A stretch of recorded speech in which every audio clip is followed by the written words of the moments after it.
All right, so let's talk about after Christmas when we come back from the holidays. We have a unit over the Holocaust and Anne Frank.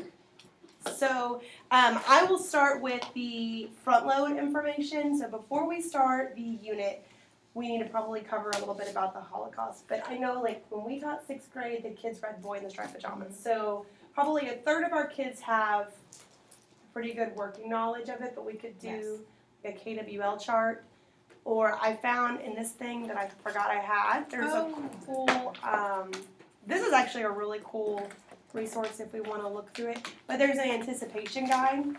And I know we did that with one of the other units that we did. But it has some good questions that we could maybe use if we didn't want to do a KWL chart.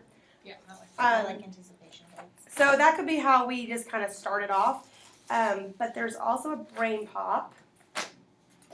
And I don't have my smartboard's being funky, so it's not pulled up. But there's a brain pop, and there is some vocab. The brain pop gives really good vocab. And Yes. we can give There's a whole you, separate thing. we were thinking like a Quizlet or something like we did the last time where you work on those with the kids before we actually meet with them. So there's a brain pop vocab. There's also, I found this other stuff that's pretty good. Just some additional pieces if we wanted to try to link in some more nonfiction, because the standard that we're going to hit first is a nonfiction TEK. So we could do some comparing across pieces. Okay. And then I also found this when we're reading. Oh, hold on. I'm getting ahead of myself. Okay, so that would be a brain pop. So that we could do on day 1 when we get back. We could work on vocabulary, do the brain pop, and then the KWL or the anticipation guide, which obviously would go before the brain pop. Yeah. And then the second day, that might run into the third day, we have, where did my mind And the go? Quizlet that we'll give, it'll be that visual vocab stuff. So it'll have Yeah, the pictures like that last go time. with it, and they can link it. Perfect. Then there is a Scope magazine, The Girl Who Lived Forever. And I think each of us should have this. And it is another nonfiction piece. And our standard is that they can make inferences, draw conclusions, and do nonfiction. I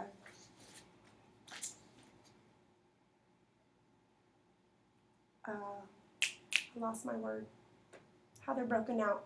Nonfiction. Structure, thank you. Structural patterns.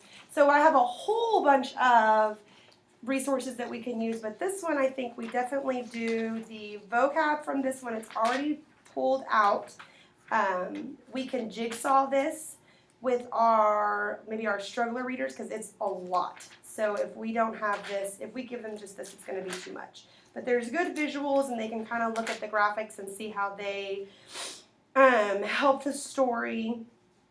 And it's got some good questions, and they could do signposts with it to annotate. And there's a quiz that goes with this, and I can't find it right now.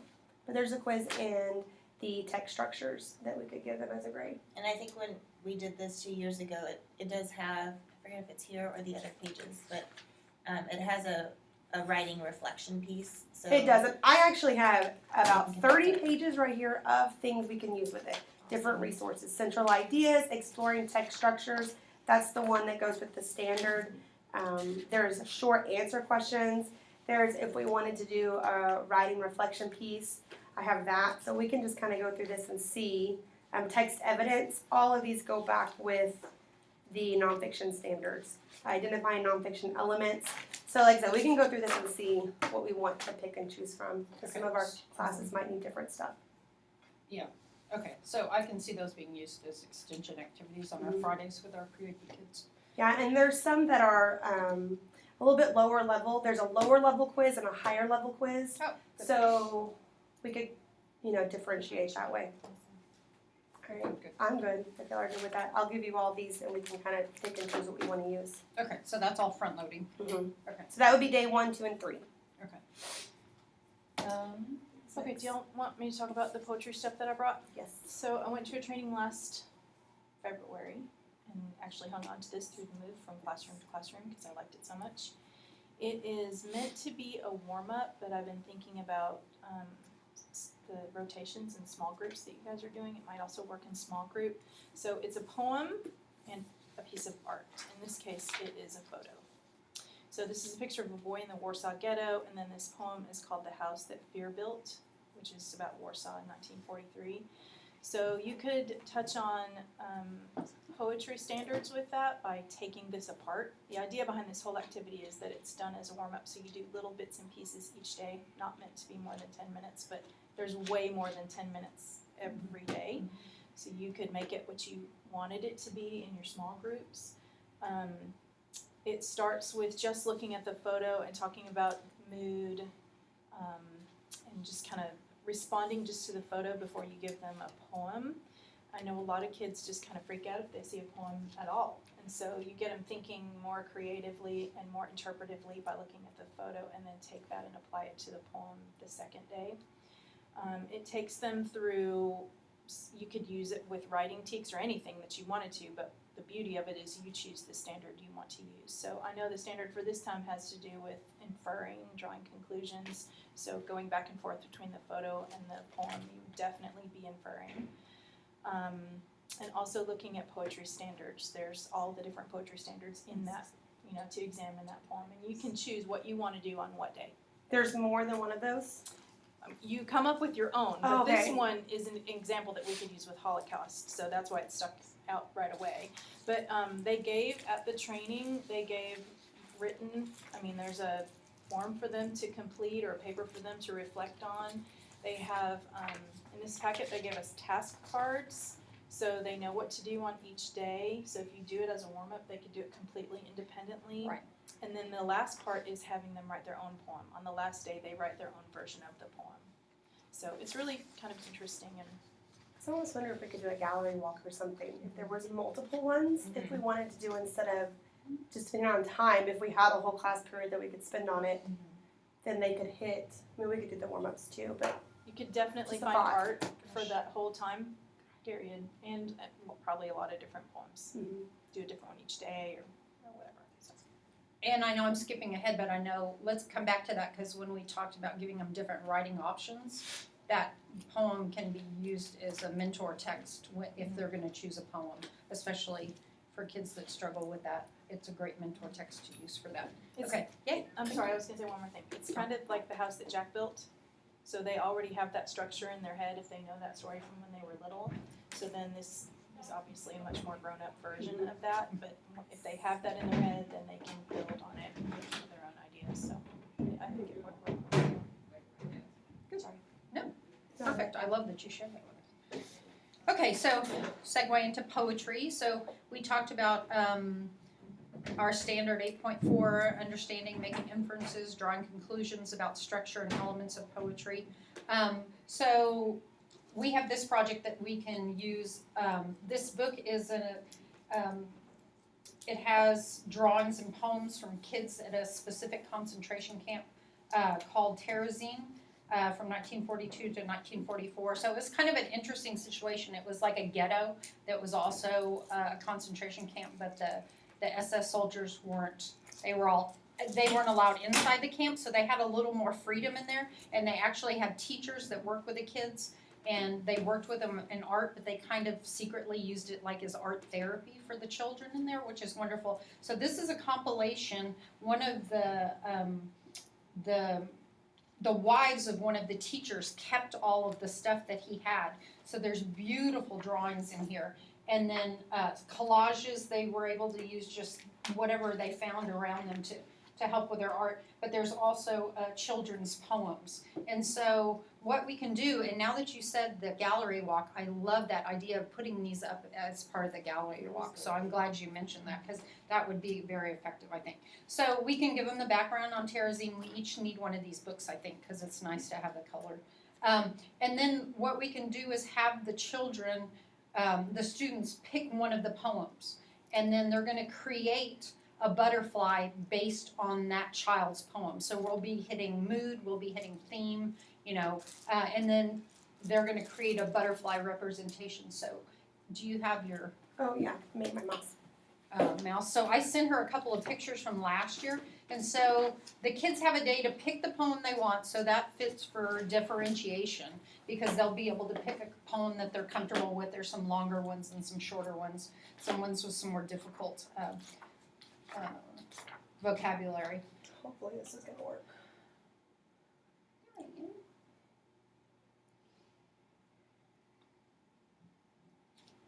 Okay, so let me get the light. Can I do that? All right, so they were able to represent it any way they wanted. This student chose to just draw hers with pencil. And then if you go to the next one, I had a lot of straws. No, what are they called? Pipe cleaners. So she chose to use the pipe cleaners as barbed wire when she presented hers. So what the kids do is they get up and they read their poem to the classroom, and then they have to explain why they created their butterfly the way they created it and how it symbolizes that child that wrote the poem. So there's some different ones up there. And if you look here, this one is like a 3D one where they got up and presented. So some kids drew, some kids used pipe cleaners, some made them 3D. So they really have a variety of ways to create them. And then I think there was one more classroom.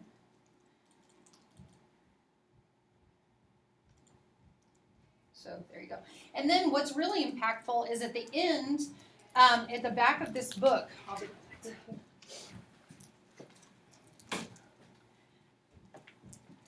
it tells the fate of each of the children. And so once the kids have all their butterflies up there and everybody's presented, then we can read and tell them which kids survived and which kids died and where they died.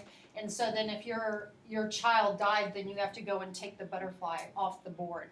And so it's kind of a very good visual of how many kids perished during that time. So I think it's a very meaningful activity, and it's great to get it started, kind of give some humanity to it before we start reading Anne Frank. But I love the idea of a gallery walk, so we need to figure out how to get those up. So that'll help them choose which poem they want, and they can see a variety of them in a good way.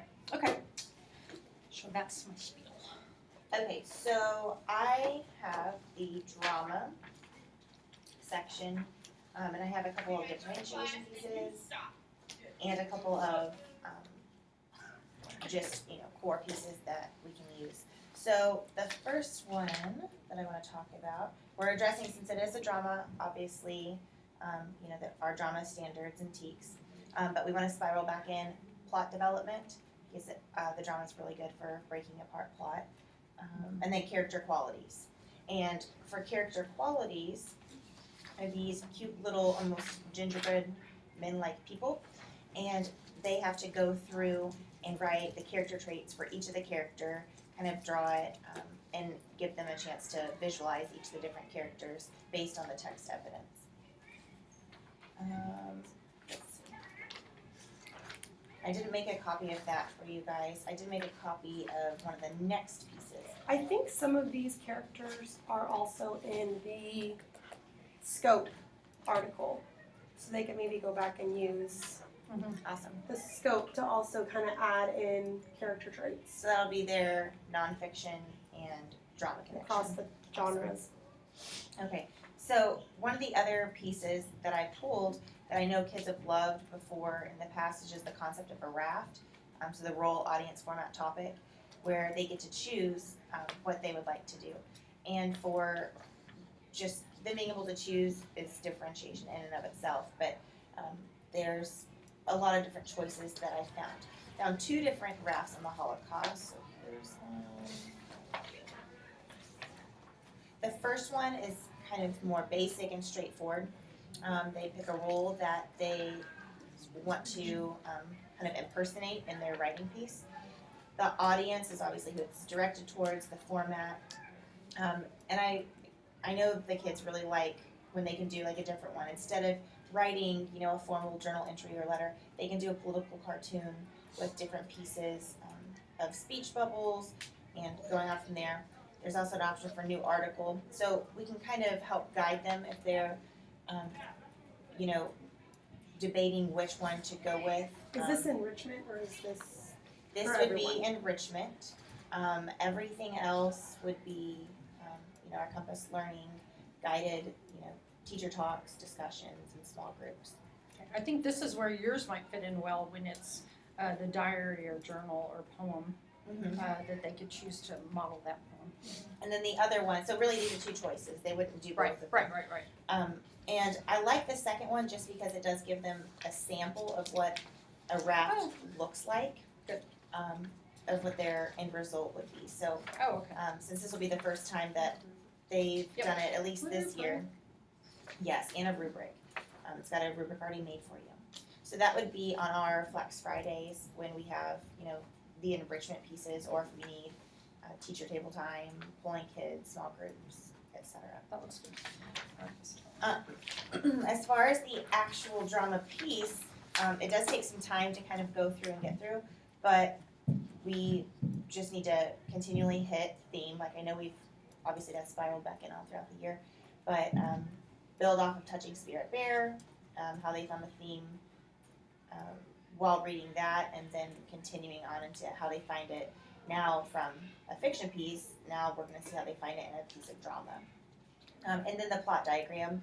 I know we have those laminated plot boards. Oh, yes. We should use those again. So we can use those and have little pieces and sections this time that kind of depict what's going on, and they can manipulate them and put them where they need to go.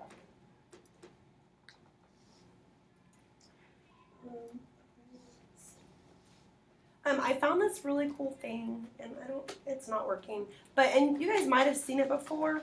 Okay, so you can do an online tour of Anne Frank's house. Yes, Did y'all know that? Yes. Okay, it is It's a so very good cool. website. So I think we could probably incorporate that somewhere. Either one day when they have the computers, they could, because I feel like it'd be more fun for them if they can self-direct the tour Yes. as opposed to us directing it for them. So one day, as we want to have the technology in our room, we could do them. We could have them self-direct the tour. We could put it on Google Classroom, and they could go through and sort of, see, because this one, and I don't know so much about the drama, but I'm sure it is. This one really goes into where they were hiding.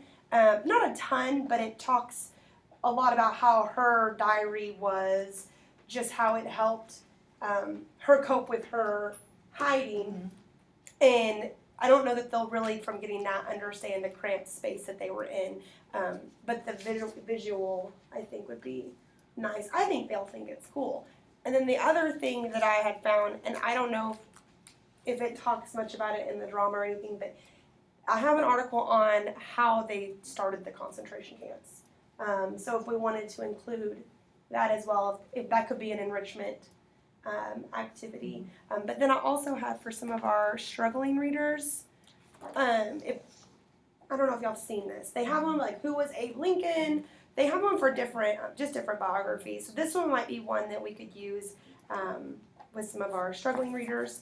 And then also I have this one, which is just, it's got good visuals. It goes into more than just the Anne Frank version of the Holocaust. It talks about just they're different stories from people that survived the Holocaust. So that might be something that we could just, even if it's just out for our kids to look through. And then I have this, and I don't know, I forgot I had this, but it's different. If we're looking at, I know it has a poem, it has different types of I like the timeline. genres. It has timelines. This is where I got the anticipation guide. So if we want to just, it's got good graphics. Some of this is going to be way over their reading ability because I know that some of this gets pretty high up there on Lexile. But some of it we might be able to take excerpts from, here's a poem, and it already has the visual. So there's just some good stories in here. And we have some activities that already go with them and a CD that has some good visuals and color that we could put on the screen. Even if it was just a warm-up and we had them do a quick lead into the lesson and they had to look at the picture and, kind of get some ideas of what we might be talking about today or something. There's a good time frame in here too, or a timeline. There's a good timeline in here. I haven't even looked at this. I forgot I had it. I like the timelines in those books because they're about the specific person since it's a biography, Oh, right. but it's side by side with what's going on in the world. Oh, It's really that's cool. so cool. So you can kind of see where Anne's timeline fits into the greater awesome. timeline. I like Ooh, that. I like that. Maybe we can turn that into an activity too when we talked about the nonfiction, timelines or something that they need to be able to read and understand. And then our MRS, Melissa, since we're doing read-in day, I have graphic novels, and this is one of the ones that she brought for my classroom to use tomorrow, and it's Anne Frank, and so it's a great graphic novel to use. So maybe we can ask her if she can pull some more resources from the library for us to have available in our 3 rooms. Maybe we can borrow some from other. Because we could even have an activity where if we showed them that, even if it was just an excerpt, they didn't read it, they could even do with Create the their drama, create their own Yeah, there's lots of graphic ideas. novel from the drama. There's, most kids, I think, And have that read, could go into the raft also. Yes, Mhm. that's what I thought. I think a lot of them have read Number of the Stars in elementary school, so they could connect back to that. And I have a picture book that's about King Christian X from Denmark, who was king at that time, and the legend says that he had everyone sew a yellow star to their clothing and not just the Jews, so that when people came, no one could tell who was I who. love And it's a picture book, like you could Cool. do that in one class period or make that into a drama too. I Another love that. connection to make. Because they really still need the main idea, summarizing, they need all of those, Sequencing. the sequencing, the timeline, and the graphic, or if they did their own picture book or graphic novel, that would help them with the sequencing. They're still really needing some help on that. And it would also help with the plot. It goes That's really right, that's what I was easily gonna say. into plot Mhm. diagramming, so I always tell them that a plot diagram is a timeline that's bent up and folded, because that's normally what it is. I had a thought while you guys were talking about, you said something about how writing was Anne's outlet, Uh-huh. or vice versa. And you said something about having Anne's outlet be writing, and you said the kids in their outlet was kind of like the art and the drawing and the poetry. So I think it'd be really cool to do like an SAQ at the end and have them do a text to self connection of, okay, what's your coping mechanism? What are you doing? Along those lines. Like, is yours Tie like back that? into spirit here. Exactly. Cole's outlets. I love that.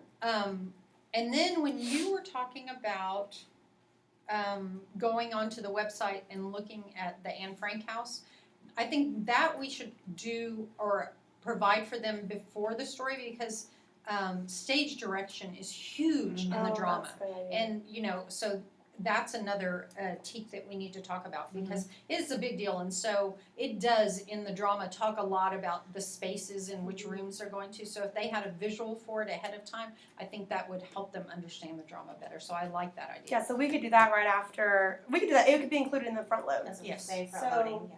And then maybe if we introduce it then, and then give it, put it on our Google Classroom, as a link, then they can go in there and look at it more in depth together on their own. So, yeah, I like that. Yeah, because we could even do things comparing across. We could come up with an activity or somewhere where they use all of the things that we've read. Because we have nonfiction, poetry, and drama all included. Then obviously related back to the fiction pieces, like Touching Spirit Bear and everything else. So And we would really get that across the genres. We'd hit 3 genres with one unit. So I feel like that's pretty. it's a very meaningful unit. I think the kids will really like it and kind of get an appreciation. Yep. And it'll build off what they They know a learned in little bit 6th already. grade. Yeah, we did a unit in 6th grade on it. Right. And I think it was these And in 8th social graders. studies, on it was, yeah, and on human rights and all that stuff. So they have a little bit of a background. We're just gonna feed off of that. All right, well, once we have all of this settled in, ideas to be thinking about, how are we on time? Ideas to be thinking about after we finish this unit, we really want to incorporate the lit circles. Yes. So be brainstorming, and then next week, let's talk about how we can incorporate those lit circles in a couple of days a week, and also with our regular curriculum. So And I think we also need to look at our assessments and make sure, like, the star stem, we've got some Yes. star stems Of in the there. rigor. Yeah, because it's getting close. yeah, because that's out of the lit book, And the lit book and the rigor's just not there. So we probably need to rewrite some of those Mhm. questions and use star stems. All right, we can look at that next week, and then next week we can, And I Talk about emailed that new the list of circles. star STEM things that was on Yes. the Region 10 website last night that I found. I feel like I've seen it before. yeah, I think we've seen Okay. that somewhere. Yes, but they it have. was- It's a good one. I like it. I like that it gives an example. That's what I was gonna say. It doesn't just give you the STEM, it gives you the example. how of they a actually use question. it. Yeah. Mhm. Okay, awesome. All right, so are we good? Yeah. All right. Good meeting. Nice meeting, guys.